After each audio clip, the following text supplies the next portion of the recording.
This is one of those movies where something feels wrong the entire time, but you can't explain why. And by the time you realize what's actually happening, you start to wonder if it was there from the very beginning.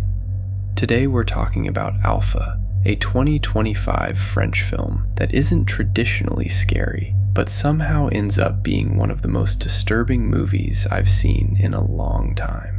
And what makes it so unsettling is that it gives you a question early on, and then refuses to answer it. Full spoilers ahead, because this movie is impossible to talk about otherwise. And honestly, what makes Alpha disturbing starts in the very first scene. Alpha is at a party. She falls asleep, and while she's unconscious, someone gives her a tattoo using a dirty needle. She doesn't consent. She doesn't even know it's happening. And in that moment, the film quietly plants an idea in your head. What if she was infected? And that question never really goes away, because as the movie goes on, things start to feel off. On the surface, Alpha follows a young girl and her mother, who are both dealing with something that feels slightly disconnected from reality. There's also this presence, Amin, who seems to be part of their daily lives. But conversations don't feel quite right. Interactions feel a little delayed, almost unnatural, and the entire time you're trying to figure out, what am I actually watching? Eventually, the film reveals that Amin isn't real. He died years earlier from a drug overdose, and what we've been watching this entire time is a kind of shared distortion of reality, created by grief that was never processed. And that's what makes the film so effective. It doesn't tell you something is wrong, it lets you feel it first. So when the truth finally clicks, you start replaying everything in your head, realizing none of it was what it seemed. But underneath all of that, there's another layer that makes the film even more uncomfortable, and it's easy to miss at first. From that opening scene, the idea of infection is always there. You're constantly watching Alpha and thinking, is something already inside her? And the film keeps reinforcing that feeling through imagery of needles, injections, veins. These moments don't always move the story forward, but they build this atmosphere where it feels like the world itself is contaminated, and it all ties back to Amin.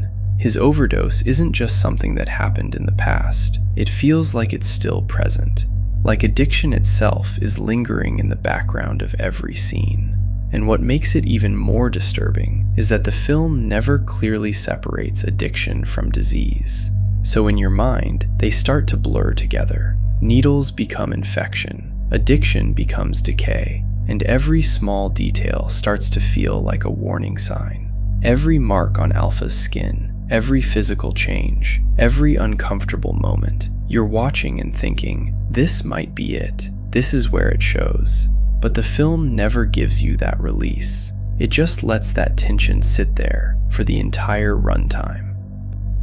And then there's the body horror.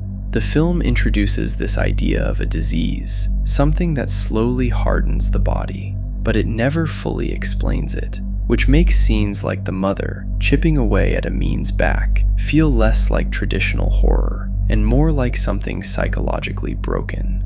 But the most disturbing idea in Alpha is what it's really saying about grief. Alpha didn't experience the original trauma the same way her mother did, but she's still trapped inside it. It's like the grief itself has spread.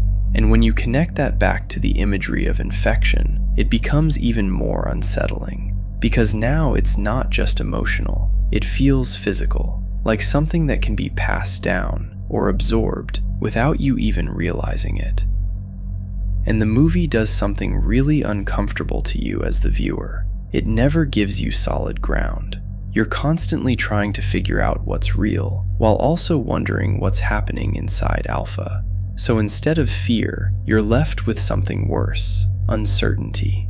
Alpha isn't disturbing because of what it shows you. It's disturbing because of what it makes you think. That something might already be wrong, that you just haven't noticed it yet. and that by the time you do, it's already too late. If you like breakdowns like this, where the horror isn't obvious at first, subscribe, because there are a lot of films that do this, and they tend to stick with you a lot longer.